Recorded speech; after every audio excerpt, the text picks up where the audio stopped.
and gentlemen, please welcome Jeffery Tobias Halter.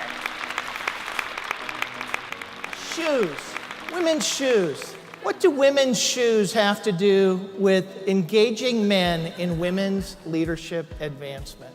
First, they represent discomfort. Certainly for me at this moment, but more importantly, they represent the discomfort that men have in even wanting to talk about women's differences in the workforce. When asked, 28% of men, roughly 1 in 4, said gender bias is real, but 1 in 2 women, literally 50% of women, said gender bias is still alive today. And so we have to go back and talk about these dynamics. Because anytime you add women to the mix, you get unparalleled business results.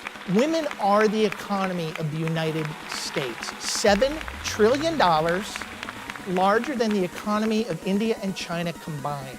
83% of all consumer purchases made in this country are by women. In fact, women buy more men's underwear than men do. Think about that one for a minute. Women influence 70% of car purchases. And yet in 120 years, car manufacturers have not figured out what to do with a woman's purse, other than put it on the passenger side seat.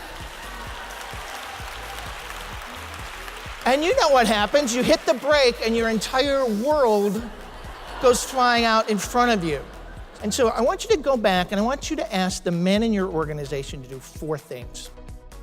The first one is listen. Seek to understand. Men and women are having different experiences in the workplace. Then learn. Deepen your knowledge. 10,000 boomers a day are leaving the workforce. Women are getting 60% of the master's degrees and 58% of the bachelor's degrees. 85% of new entries into the workforce are women and minorities. And so change is coming. Now it's time to lead.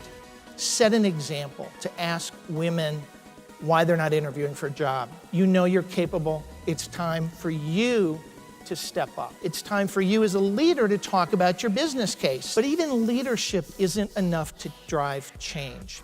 What it takes is having the will. I have found that the will comes from a personal connection.